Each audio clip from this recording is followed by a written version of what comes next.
Amados irmãos e irmãs, salve a Santíssima Virgem Imaculada.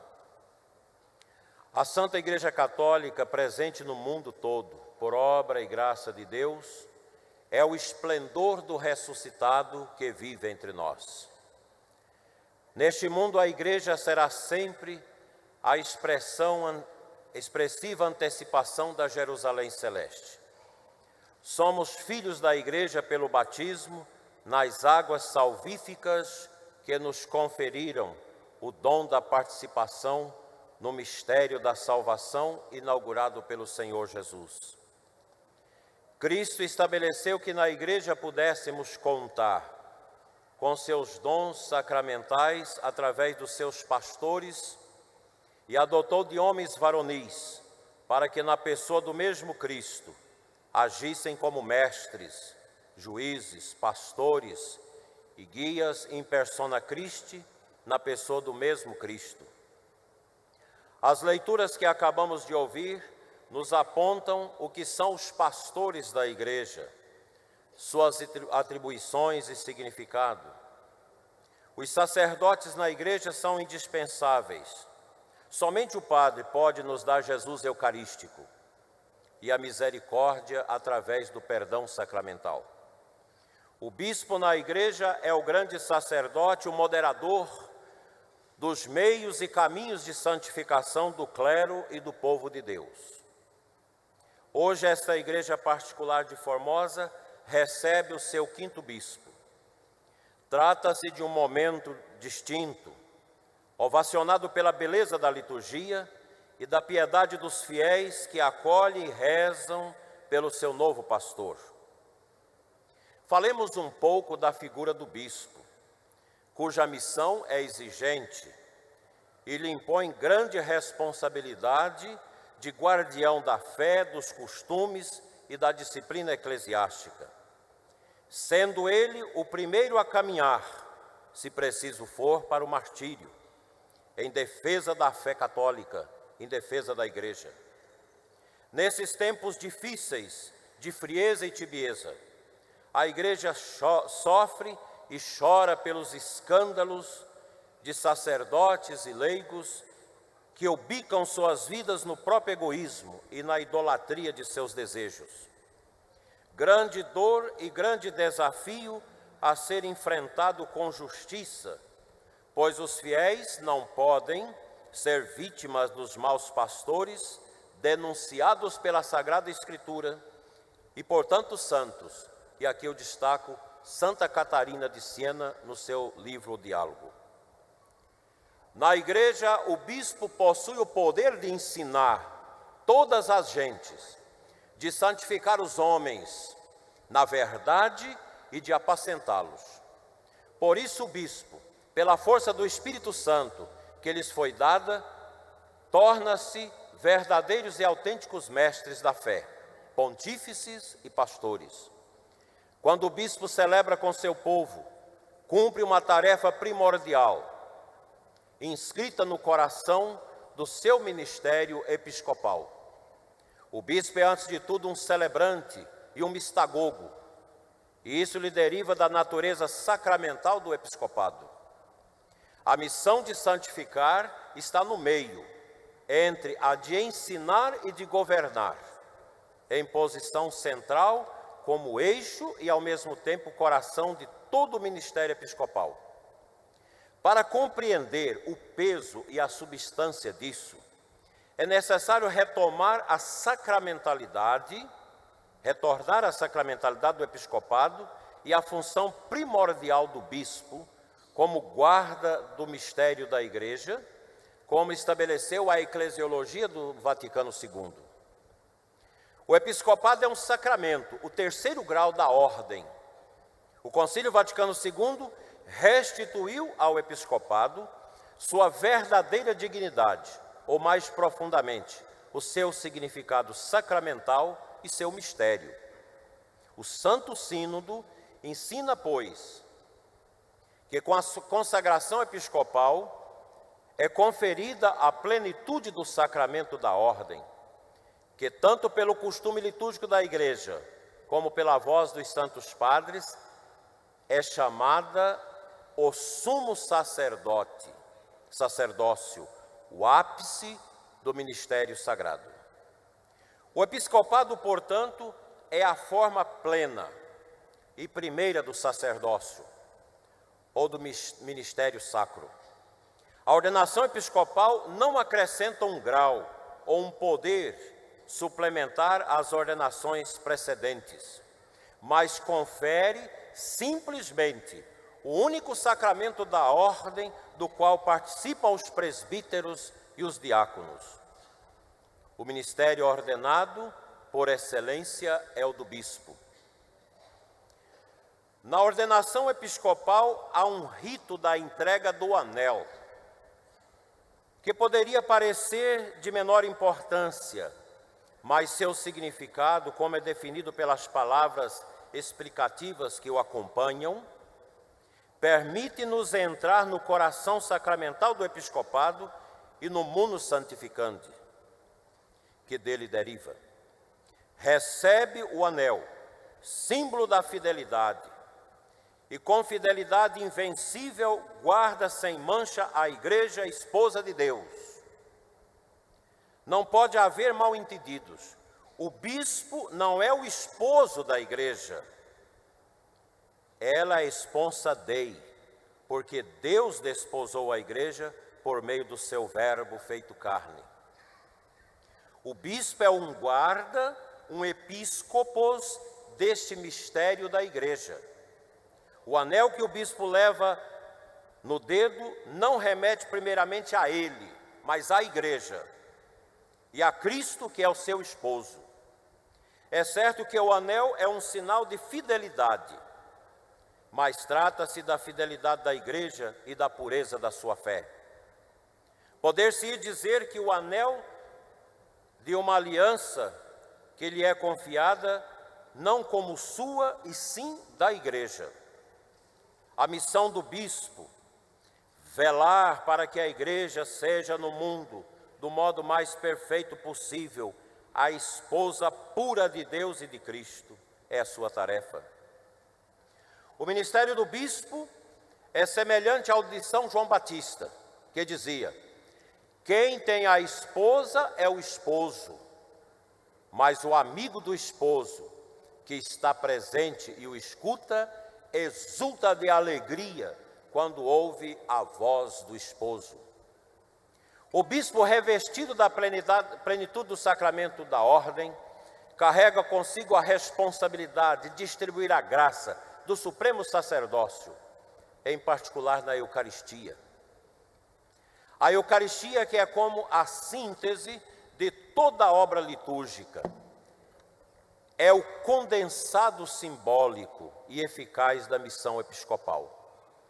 Podemos nos perguntar, onde se encontra o coração do mistério e da aliança nupcial entre o Senhor e a Igreja? Está todo inteiro na celebração da liturgia. O bispo é transvestido do poder do sacerdócio, é o administrador dos divinos mistérios. A dignidade do episcopado e sua distinta posição na igreja está fundada sobre esta plenitude de poder sagrado do qual é dotado. Daí brota que o ministério essencial é o da liturgia, não um ministério entre os outros, mas a manifestação suprema do episcopado. É exercendo o seu sacerdócio supremo que o bispo guarda na pureza da fé da esposa de Deus a Santa Igreja. A responsabilidade do bispo na igreja é enorme. Deve tutelar através do seu sagrado munus a vida eclesial da diocese, sob grave pena de responder diante de Deus se vier a negligenciar a sua missão. O grande trabalho do bispo é cuidar do clero, e eu quero dizer para os meus padres que eu vim para cuidar dos senhores, com todo o amor, com toda a dedicação. Cuidar dos sacerdotes é o trabalho primeiro do bispo, da formação permanente dos padres, da formação objetiva dos futuros sacerdotes, os seminaristas. a quem eu cumprimento com alegria. Como sentinela solícito, deve vigiar o rebanho dos embates de Satanás, hoje presente nos esquemas ideológicos que querem impor o silêncio aos pastores da igreja através do politicamente correto. O relativismo e o ressurgimento da velha heresia do pelagianismo e do arianismo deve colocar em alerta o bispo, que quer ser católico e amoroso à igreja, esposa de Deus, sob os seus auspiciosos cuidados. O bispo deve amar o povo e sobremaneira os padres, mas o bispo não necessita de amor de ninguém, nem do clero, nem de ninguém. O bispo necessita do respeito de toda a sua autoridade e ao seu ofício. A eficácia do ministério dos presbíteros está intimamente ligada à efetiva comunhão com o bispo. O clero é a riqueza da diocese. São os padres, os imediatos colaboradores do bispo no exercício de sua missão. O bispo e seus padres devem vigiar dioturnamente o rebanho, sobretudo nesses tempos confusos que vivemos. Não é o mundo que dita as regras na igreja, e muito menos as ideologias. Quem dirige a igreja é o Espírito ressuscitado, e cabe a nós, legítimos pastores, aplicar a regra do discernimento e da vigilância constante. O sacerdote, seja ele padre ou bispo, é chamado por Deus a ser o homem que vive em constante processo de aprofundamento de sua configuração a Cristo, casto, pobre e obediente. O foco principal da vida do cristão, e especialmente do sacerdote, é a santidade. O povo de Deus tem direito a contar com padres em estado de santidade e felizes no seu estado de vida. A vitalidade de uma diocese se dá com a alegria dos sacerdotes que, vencendo as barreiras de si mesmos, se jogam nos braços do bom pastor a quem foram configurados. Repito, nenhuma missão neste mundo é maior do que a nossa, de sacerdotes. Quão belo é o sacerdote autêntico, que se deixa conduzir pelo Espírito de Deus, tornando-se ícone e epifania do sumo e eterno sacerdote Jesus Cristo. O Papa São Pio X dizia: um padre santo faz o povo santo, e um padre que não é santo podemos chamá-lo não apenas de inútil, mas até de perigoso para o próximo. E confirma São Pio X, Papa Pio XI, que imenso benefício é para o povo um sacerdote santo. Queríamos dizer que o próprio Deus não pode conceder benefício maior do que dar ao povo um sacerdote santo, um sacerdote segundo o coração de Deus. O modelo de todos os sacerdotes do mundo, São Cura d'Ars, exemplo de sacerdote de serviço à Santa Madre Igreja, repetia a seu bispo: se quiserdes converter vossa diocese, será preciso tornar santos todos os vossos párocos. E essa regra se estende também aos vigários paroquiais. A santidade do clero passa pelo amoroso e respeitoso convívio entre os padres, que se expressa no perdão, na dedicação e no cuidado de uns para com os outros, inclusive dos padres doentes e idosos. A unidade harmoniosa entre os membros do clero torna-se a igreja mais eficaz na sua missão. Nossa configuração a Cristo se expressa fortemente na vivência do amor de um coração indiviso, que se expressa de forma vigorosa no nosso celibato sacerdotal, que se resguarda na constante oração. O conjunto de nossa vida sacerdotal se alimenta, robustece e se fundamenta na força da Eucaristia, na alegre acolhida da misericórdia e sob a certeza do olhar da Santíssima Virgem Imaculada, que olha por nós. Enfim, o sacrário, o confessionário e o rosário nos sustentam nessa bela missão de sermos os profetas do amor, em meio a este mundo desnorteado que precisa ser fecundado com a verdade e a justiça de Cristo. Nunca antes o mundo necessitou tanto de padres santos e felizes no seu ministério e na vivência autêntica do seu celibato. O que mais precisa nossas comunidades, inclusive a da grande região amazônica, é de sacerdotes celibatários felizes, bem formados e mestres na vida espiritual para levar as almas a Deus. O sacerdote não é um ativista social, um agente cultural ou outra realidade congênere. Ao contrário, o sacerdote é a imagem de Cristo, o bom pastor, e a manifestação do seu grande amor, do amor de Deus por nós. A crítica que se tece contra o celibato sacerdotal e a favor da liberação do mesmo, bem como da ordenação de mulheres e outras mais, nascem do coração de quem já perdeu a visão espiritual da igreja. A bolha de heresia na qual o mundo está imerso tem favorecido o desprezo pela tradição da igreja e pelo sobrenatural.